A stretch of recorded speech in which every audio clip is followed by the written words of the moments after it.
favor of the Lord. Tell me something good. Some men, you don't have favor of the Lord in the relationship you have called marriage because you didn't find a wife. You married a woman. Everybody that know how to select cologne and match your clothes up and twirl your hair is not a wife. A wife know how to cook, wash, and iron. And if she get wealthy enough where she hire somebody, she know enough to know if they doing it right. She know how to function at that junction whenever the man want to function, and twice on Saturday night if he's a preacher. Women, that wife got to stay on her J-O-B. I feel a revival going on at your house. If you're in marriage, you're the devil's number one enemy. If I'm going to tear down this Christian nation, I've got to start with a home. I have to eradicate the image of God in every home. Today, the enemy is wiping out the image of God in America. I'm no longer trying to be a Christian because I found out that's what the pagans named us in the New Testament church. That's not what Jesus called you. He called you a daughter and a son and said, I put you in the kingdom to rule, to reign, have power, authority, dominion, and influence. So if he can defeat marriage, he can defeat everything else in our lives. And he says, I'm so dirty and low down, if I can't mess you up outside, I'll mess you up inside. And you're going to think that she's your problem, and she's going to think you're the problem.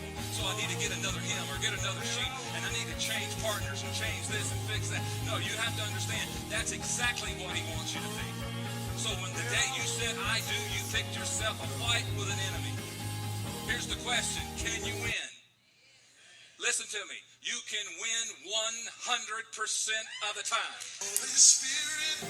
For those of you that are single, please don't be casual about the second most important commitment you will ever make in your life. The enemy is wiping out the image of God in America. Say, created me a clean heart, oh God.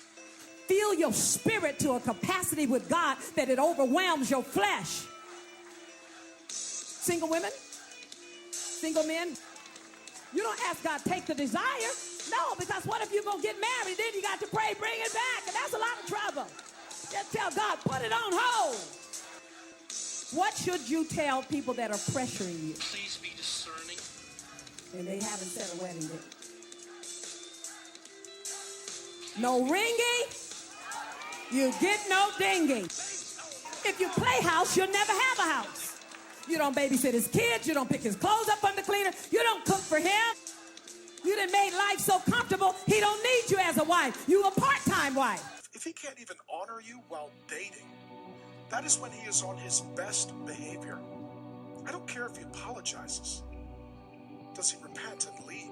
Does he repent and lead? Being sorry is not enough. Being Christ-like is what is necessary. That means you take responsibility for yourself. Some of you guys are a total joke. I have no respect for you at all. You can't get a job, keep a job. You can't keep your hands off a girl. You can't stop downloading porn. You can't pay your own bills. You can't get out of bed in the morning. You know what? If you can't even take responsibility for yourself, you shouldn't even get a pet, let alone a wife, let alone a kid. The divorce rate of believers is over 50%. Oh, God. Over 50%. Could there be a correlation there? We think it's hard. We've complicated it. We've watched too many movies. We know it's easy for us to take authority over the devil. It is your job, men, to lead spiritually. You pray with the family. You read the Bible with the family. You pick a good church, become a member of it, submit to it. You pick the community group or midweek class you will be in.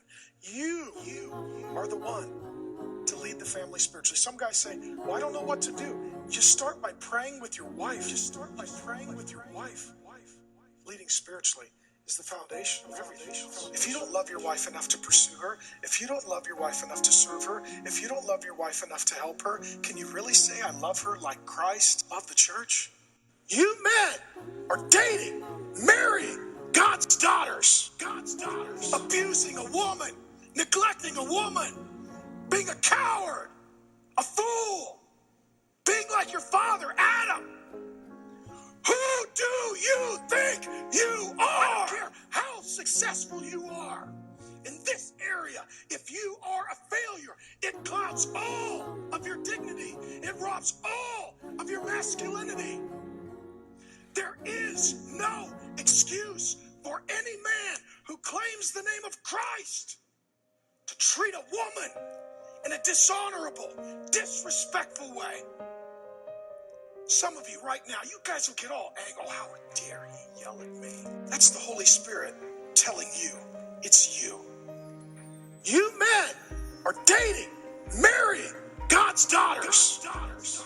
Do you really think you can hit her, neglect her, abuse her, impregnate her outside of marriage, put your hands all over her, lie to her, manipulate her, abuse her, neglect her, and then cry out to God, help me? God's saying, no way. You don't love my daughter? I don't serve you. You don't honor my daughter? I don't honor you. You are on your own. And many of you men, the reason you have a hard time walking with God is because you walked away and he has turned his back on you. You are damaging his daughter.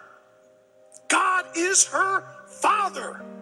You cannot think that in abusing God's daughter that you could cry out for God's help in your abusing of his daughter. I tell you as a daddy, you hurt one of my girls and ask for help to do it some more, your prayer will not be answered. God is about to resurrect some dead things in your life, in your life, in your life, in your life. But it's been worth that fight. But it's been worth that fight. That's where the enemy has come in and set up snares and faults. Some people waste more time and money on the wedding ceremony Oh, he knows all about that. And than they do working on the marriage relationship. Me and you. That's what marriage is. We have been through very hard, challenging times and circumstances. That's what marriage is. And we have had the most exhilarating, pleasurable, unbelievable times together as a husband and wife. That's what marriage is. It's been a fight, but it's been worth that fight. That's what marriage is. What marriage is. What marriage is.